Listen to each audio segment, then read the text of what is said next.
পশ্চিমবঙ্গ সরকারের যুব কল্যাণ ও ক্রীড়া দপ্তরের উদ্যোগে এবং শিলিগুড়ি পুর নিগমের আয়োজনে রাখি বন্ধন উৎসব উপলক্ষে সংস্কৃতি দিবস উদযাপন করল শিলিগুড়ি পুর নিগম। সমগ্র রাজ্যে পালিত হচ্ছে রাখি বন্ধন উৎসব, ব্যতিক্রম নয় শহর শিলিগুড়িও। সোমবার সকাল থেকেই বিভিন্ন জায়গায় রাখি বন্ধন উৎসব পালন করতে দেখা গেল বিভিন্ন সংগঠনকে। তবে এবার আরজিকর কাণ্ড অনেকটাই রাখি বন্ধন উৎসবে প্রভাব ফেলেছে। অন্যান্য বছরের তুলনায় অনেকটাই ফিকে ছিল এবছরের রাখি বন্ধন উৎসব। সোমবার পশ্চিমবঙ্গ সরকারের যুব কল্যাণ ও ক্রীড়া দপ্তরের উদ্যোগে এবং শিলিগুড়ি পুর নিগমের আয়োজনে রাখি বন্ধন উৎসব উপলক্ষে সংস্কৃতি দিবস উদযাপন করা হলো শিলিগুড়ির বাঘাযতীন পার্ক সংলগ্ন এলাকায়।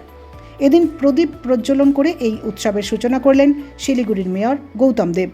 এছাড়া উপস্থিত ছিলেন পুর চেয়ারম্যান প্রতুল চক্রবর্তী, মেয়র পরিষদ দুলাল দত্ত, বড় চেয়ারম্যান মিলি সিনহা, গার্গী চ্যাটার্জি, মেয়র পরিষদ শোভা সুব্বা সহ অন্যান্য জনপ্রতিনিধিরা। তারা প্রত্যেকে একে অপরকে রাখি পরানোর পাশাপাশি পথ চলতি মানুষকেও রাখি পরিয়ে মিষ্টি মুখ করান। মেয়র গৌতম দেব জানান, ঐক্য সম্প্রীতি বজায় রাখতে তাদের এই উদ্যোগ।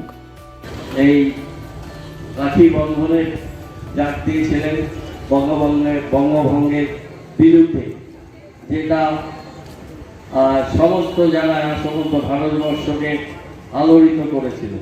1905 সালের সেই ঘটনা, আমরা সেই ঐতিহাসিক মুহূর্ত, আমরা রাখি বন্ধনের দিন আমরা কবিগুরুকে প্রণাম জানিয়ে সাথে বাংলার বিদ্রোহী কবি কাজী নজরুল তাদের প্রতি শ্রদ্ধা প্রণাম জানিয়ে আমরা এই রাখি বন্ধন অনুষ্ঠান আমরা পুর নিগম থেকে প্রত্যেক বছর করি। এবারও আমরা সেই অনুষ্ঠান করছি। আমরা পরস্পরের মধ্যে সৌভাগ্য, আমাদের মৈত্রী, আমাদের সংহতি, আমাদের একসাথে চলা, সেটা এই রাখি বন্ধনের মধ্য দিয়ে আমরা এগিয়ে নিয়ে যাব।